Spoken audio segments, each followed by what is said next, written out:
Great, well, we're here with Dan Evans. Dan, congratulations on your first ATP Tour title. How does that feel? Yeah, it was a good day. Played well, so yeah, just happy with the week and good preparation going into next week.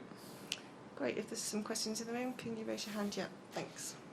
Dan, when you won, you put your hands in the air and you pointed to the crowd. Who were you pointing at? I know, just to like one of my friends and the other Brits who come out to watch. So yeah, it's and my girlfriend. It's been obviously lost 2 finals, so it was good to get over the line. Yeah, it's been a difficult week. Trying to sort out all the practice, very busy. So yeah, they've helped out. Yeah. Who have you got with you in your team this year? My girlfriend and just a friend from Sydney's here. I think, I'm having a bit of an issue with coaching at the minute, so it's I need to sort that situation out. But yeah, I'm just trying to find a coach which suits me and my game. Yeah.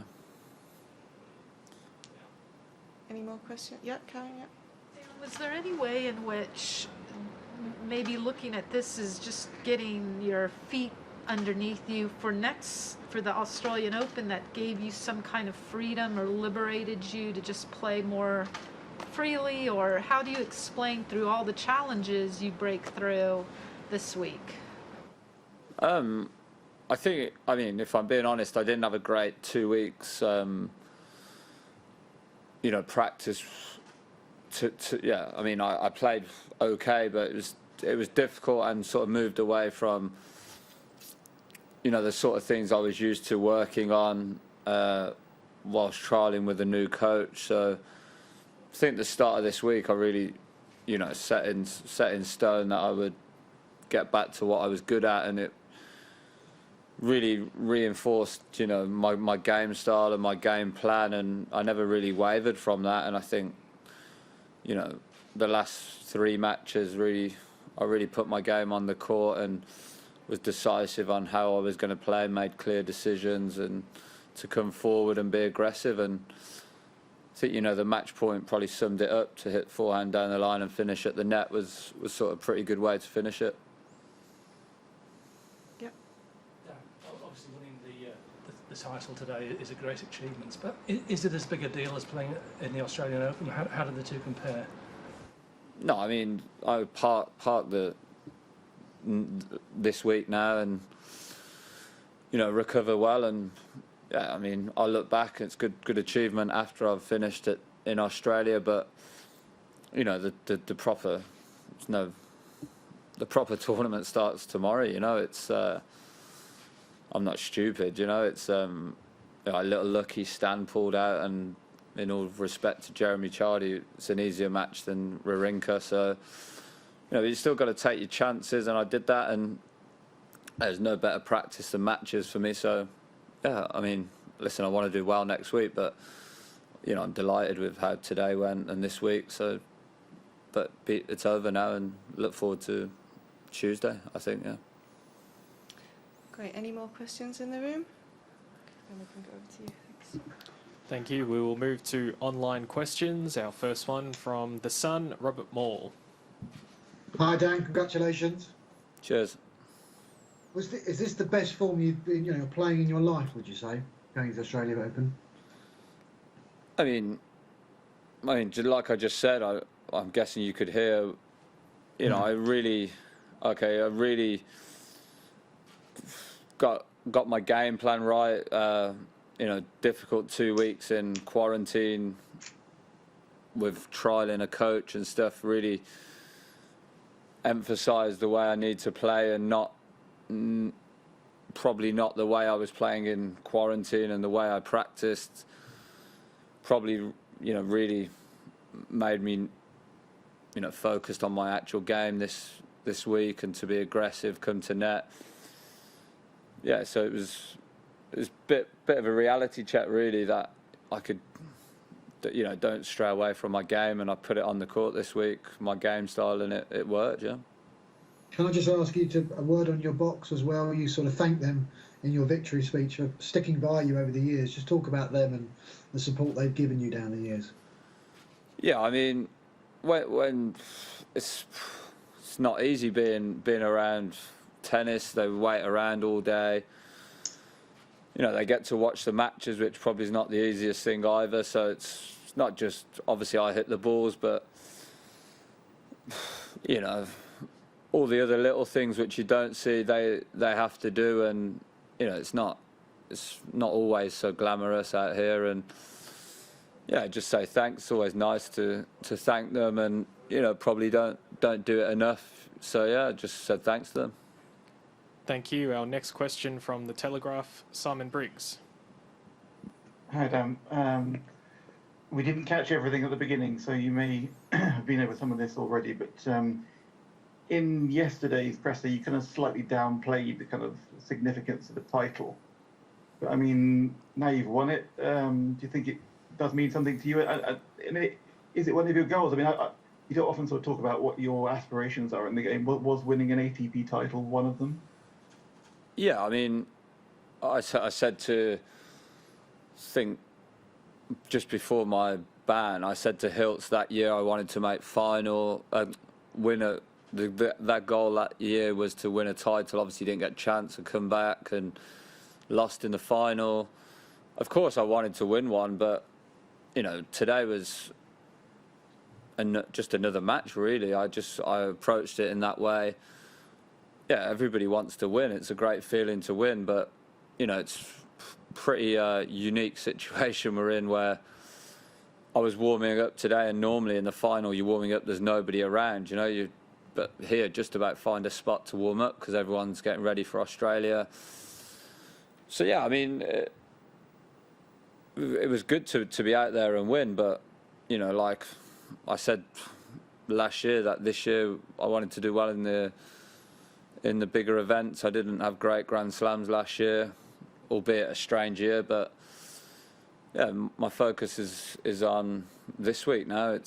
I got a tough match against Cam and hopefully get through that one. Thank you. Next up from iNews UK, James Gray. Hi, Dan. It's funny, when we spoke a couple of months ago, you said you didn't want to play the week before the Australian Open so that you could feel a bit fresher. And obviously, I know like circumstances have changed and that's where we are. But how do you feel physically and mentally, and you know, coming in with a bit of form as opposed to resting or not playing as you had planned? Yeah, I mean, I would, and ideally, I would have liked to play the first week and then rest. But you know, I made a decision at the start of the week that matches was, especially in the situation I find myself in with no coach, matches would be the best practice.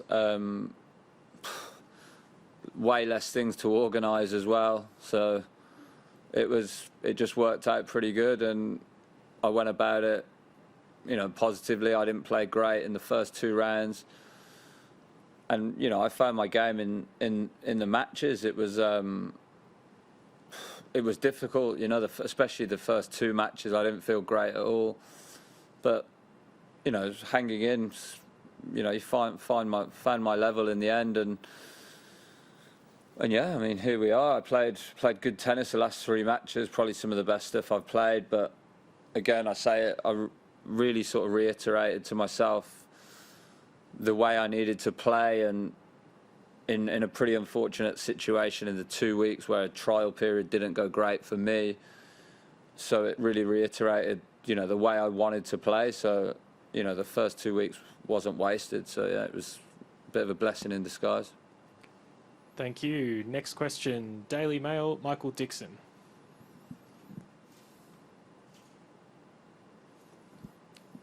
You're on mute, sorry, Michael. Could you put yourself off mute? Sorry about that. Well done, Dan. Just a couple of slightly different ones. Firstly, your game obviously presents different challenges to your opponents than what many sort of modern game styles do. I think you're up to about 25, 26 in the world now. Do you think that your game realistically could take you sort of closer to the top 10 or maybe just inside it? And just completely separately, I was wondering what you made of the speed of the courts going into the Open. I mean, the way I played this week was way less physical. I definitely felt that. I put my game on. I keep saying it, but I really played my game and was a bit more short of points. Probably chip charged a bit more than I normally do. But yeah, I mean, I don't know about the rankings. I'm just trying to focus on each match I get a chance to play, and to really enjoy getting out there again. It's been a long time since we got chance, and Paris was the last time, and it was a bit of a dead end to the year. It didn't feel great in Paris because it was very, very strict and end of sort of the bubble life. So it was nice to be quite free out here and get back to some normality. So the ranking, I don't know, and the court speed is, I don't think it's much different to, I've always found it quite quick here, but a lot of people say that the show courts are a bit slower, but I found the court today pretty much the same as the outsides. Thank you. Our next question from The Guardian, Tumaini. Hi Dan, you mentioned that you want to play better at slams. So I'm just curious what for you is the difference, because you've obviously had great success at 250s and 500s, beaten many top 20 players. So kind of what is the difference in those big events for you? I mean, obviously 3 out of 5 sets is very physical. I didn't think I played awful last year. Obviously we missed one slam, probably one of my better slams, and I didn't do great here. I probably played the week before when I shouldn't have after ATP Cup. So it was more looking after myself before the slams, not so much during.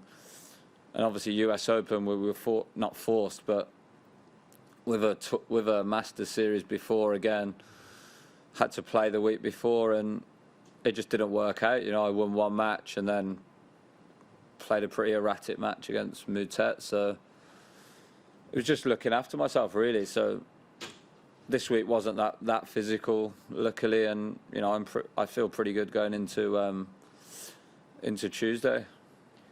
Thank you. And our final question from Telegraph, Simon Briggs.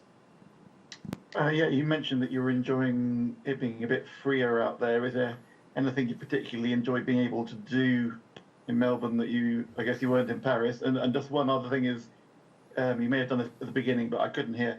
That friend of yours you mentioned, can you tell us a bit more?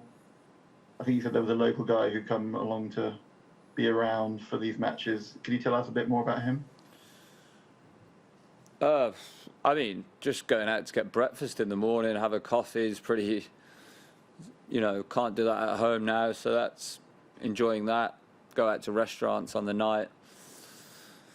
Yeah, it's nice to just see a few more people, live a bit normal life, which obviously at home is unfortunate we can't at the minute. And yeah, I mean, my friend, he just enjoys tennis, comes each year to the tournaments in Australia and has done now for, I don't know, I think he said he's done 10 Grand Slams now, so it's pretty sports fan, I guess.